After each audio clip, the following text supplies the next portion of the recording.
आरती, आप पहले दिग्गजों की बात कर रही थी, तो एक दिग्गज हमारे साथ में है ओपी राजभर साहब, जो जहूराबाद विधानसभा से उम्मीदवार हैं सुभाषपा के सपा गठबंधन में। गाजीपुर में ये जहूराबाद विधानसभा है। राजभर साहब, पूर्वांचल में अखिलेश यादव ने बहुत सारी कमान, खुद भी वो प्रचार कर रहे हैं, लेकिन काफ़ी हद तक कमान आपके हाथ में है।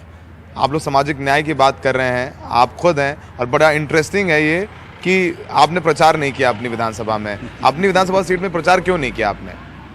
यहाँ जनता चुनाव लड़ रही है।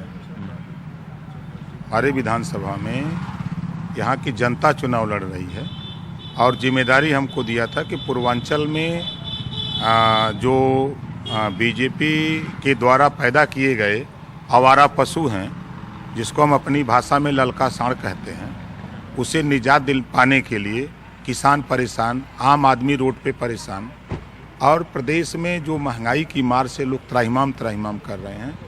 तो हम लोगों ने जैसे जनता के बीच में यहाँ बताया कि हम घरेलू बिजली का बिल माफ़ कर देंगे, तो लोगों ने कहा कि जहूराबाद से नहीं होगा, हाँ ये जाइए आप बाहर, और बाहर ज़्यादा से ज़्यादा सीटें जितवाइए, सरकार बनेगी तभी हो सकता है। देखिए सर, आज 7वें चरण का मतदान है। पिछले विधानसभा चुनाव में भाजपा के साथ गठबंधन में लड़े थे, आपने यहाँ कई सीटें जीती थी। इस बार फिर आप कई सीटों पर मैदान में, तो ये चुनाव जो है इस चरण का चुनाव, ये ओपी राजभर की भी साख की बात है, क्योंकि आपने जिस तरीके से बड़े बड़े बयान दिए हैं, उनका सब नोट हो गया है लखनऊ में, योगी जी ने नोट कर लिया है। वो देख रहे हैं कि राजभर जी को जब अगर चुनाव में 19-20 हुआ तो आपके जो सारे बयान हैं उसको लेकर के आप पर हमला बोलेंगे। देखिए, चुनाव क्लियर हो गया है, सरकार बनने जा रही है, और जहां आप जिस जिले में खड़े हैं, इस जिले की 7 सीट जीतने जा रहे हैं। बलिया की 7 जीतेंगे, मऊ की 4 जीतेंगे, आजमगढ़ की 10 सीट जीतेंगे, और अंबेडकर नगर की 5 सीट जीते। खाता नहीं खुलेगा। आप तो बीजेपी को लड़ाई में नहीं मान रहे हैं।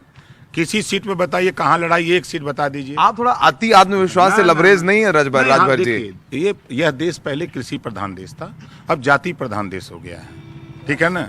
अब जातियों के गणित पे चुनाव हो रहे हैं, विकास नहीं है, विकास मुद्दा नहीं। जातियों के विकास का मुद्दा चुनाव में कहा। देखिए, रात को भारतीय जनता पार्टी के लोग दारू मुर्गा पैसा बांट रहे थे, यही विकास है। अगर विकास इन्होंने 5 साल किया तो ये दारू मुर्गा गरीबों के बीच में बांट रहे हैं। बैठाए तो गए थे इसी काशिमाबाद थाने में पूर्व मंत्री विजय मिश्रा जी, पकड़े गए तो चारों तरफ पकड़े जा रहे हैं। भाजपा के लोग दारू मुर्गा पैसा बांट रहे हैं, यही विकास है। विकास करना है तो सड़क का विकास करो, शिक्षा का विकास करो, स्वास्थ्य का विकास करो। इस पे तो इनका फोकस नहीं है।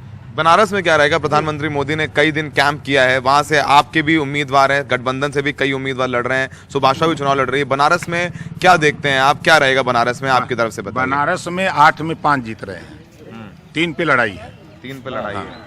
अब देखिएगा, हमारी बात तो थोड़ा लोग कम मानते हैं जी, क्योंकि जो भारतीय जनता पार्टी के लोग हैं, ये चूंकि सड़क पर बैठते चौराहे पर, ये लोग खाली बस चौराहे पर जीतते हैं और हारते हैं, और टीवी में हारते हैं और जीतते हैं। अब बूथ पे जब वोट पड़ रहा है ना, पूरे प्रदेश का हालत हम बता रहे हैं ना। आप देखिएगा ना कि लखनऊ में सफाई होने लगी, अखिलेश जी का बंगला, शिवपाल जी का बंगला, उधर मुलायम सिंह का बंगला। आपका बंगला तो छीन लिया था, हटा दिया था बंगला। आपका बंगला, आप अपने बंगला? नहीं, हमें बंगला नहीं चाहिए, हम तो खुद बंगला घूमते रहते क्षेत्र में। तो बंगला तारीख को कहाँ मुलाकात होगी हमारी? आप जहाँ कहेंगे वहाँ, लखनऊ में जहाँ कहेंगे।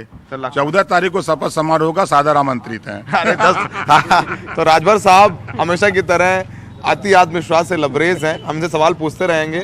10 तारीख को भी मिलेंगे, ये हमें 10 तारीख को भी पूछेंगे, लेकिन फिलहाल आज इनकी साख दांव पर है। खुद भी आज ये प्रत्याशी के तौर पर दांव पर नहीं है। देखिए, बहुत शुक्रिया सौरभ इस तमाम जानकारी के लिए। तो सुहेल देव भारतीय समाज पार्टी के ओपी राजभर पूरी तरह से कॉन्फिडेंट नजर आ रहे हैं। प्रचार तक उन्होंने नहीं किया है, और उनका कहना है कि बीजेपी हर सीट को हार जाएगी, और वो 14 तारीख भी बता रहे हैं शपथ ग्रहण की।